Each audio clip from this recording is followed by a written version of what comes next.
Coba pikir deh, kenapa kita bilang gue, lo, nggak, udah, aja, bisa, ngerti.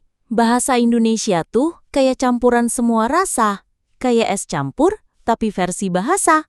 Tapi, kamu tahu nggak dari mana asalnya bahasa Indonesia? Apakah nenek moyang kita udah bilang, santai aja bro? Hari ini, kita bongkar bareng sejarah gokil asal-usul bahasa Indonesia. Siap? Yuk mulai! Bahasa Indonesia itu anak kandung dari bahasa Melayu, lebih tepatnya bahasa Melayu Riau. Kenapa Melayu? Karena zaman dulu, itu bahasa dagang antar suku dan antar pulau. Jadi ya, praktis, semua bisa paham. Kayak bahasa Inggrisnya Nusantara zaman dulu. Terus bagaimana? Kok bisa menjadi bahasa resmi? Tanggal 28 Oktober 1928, di Sumpah Pemuda, bahasa Indonesia resmi dipilih sebagai bahasa persatuan. Kenapa kita ngomongnya kayak gini ya? Seiring waktu, bahasa Indonesia mulai dimasuki banyak pengaruh. Belanda, meja, buku, sepatu. Arab, akhir, dunia, kabar.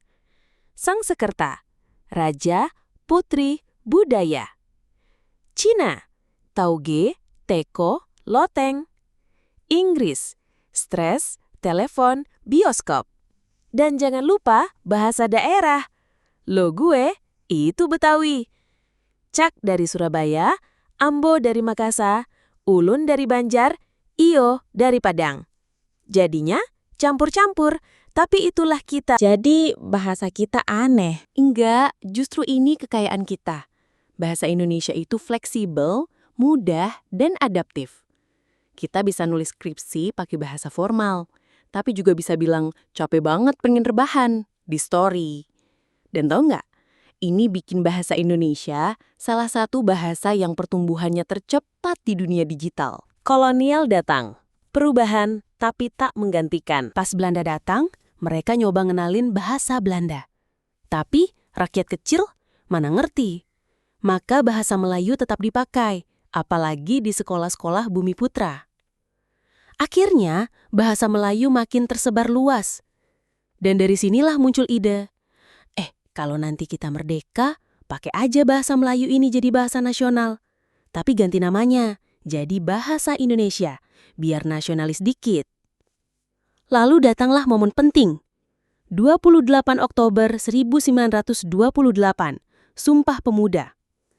Satu nusa, satu bangsa, satu bahasa, bahasa Indonesia. Padahal waktu itu, Indonesia belum merdeka. Itu keputusan yang jenius dan radikal.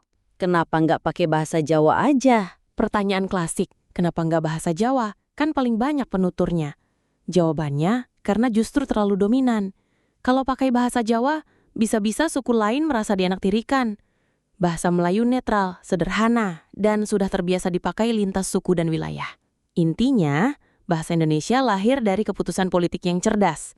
Satu lagi, bahasa Melayu itu fleksibel dan gampang. Kata kerja nggak ribet, nggak ada konjugasi macam I go, you went, he gone. Cuma aja bayangin kalau bahasa Indonesia kayak Latin. Bisa ambiar satu bangsa. Kata serapan. Bahasa kita, serapan mereka. Bahasa Indonesia itu super campuran. Banyak banget kata serapan dari bahasa asing. Bahkan, kata gratis yang sering kita suka itu dari Belanda. Jadi, kalau ada yang bilang, bahasa Indonesia tuh bukan asli. Jawab aja, emang. Tapi justru karena itu kita kaya. Pengaruh bahasa daerah, kearifan lokal masuk bahasa nasional. Bahasa Indonesia juga makin kaya karena pengaruh bahasa daerah. Gue dan lo dari Betawi, Ambo dari Minang, Iyo dari Padang, Cak dari Surabaya, Ulun dari Kalimantan Selatan. Bahkan, bahasa gaul di medsos sekarang itu adaptasi dari bahasa daerah juga. Lucunya, tiap daerah punya versi lokal dari bahasa Indonesia. Orang Jakarta ngomong beda sama orang Medan, Makassar atau Maluku. Tapi semua tetap saling ngerti. Itulah keajaiban bahasa Indonesia. Bahasa Indonesia sekarang fleksibel banget. Coba perhatiin sekarang. Kita bisa pakai bahasa Indonesia formal banget pas bikin makalah. dapat disimpulkan bahwa keterkaitan antara struktur sosial dan nilai budaya Tapi bisa juga jadi super santai di chat. Lah, dia tuh kayak ghosting gitu loh, gaspol abis, WKKK. Bahasa Indonesia tuh multitasking. Mau dipakai buat jurnal ilmiah bisa, buat stand up komedi bisa, buat debat, buat ngelawak, buat puisi, buat ngambak, semua bisa. Di TikTok, IG, YouTube, bahasa ini terus berkembang.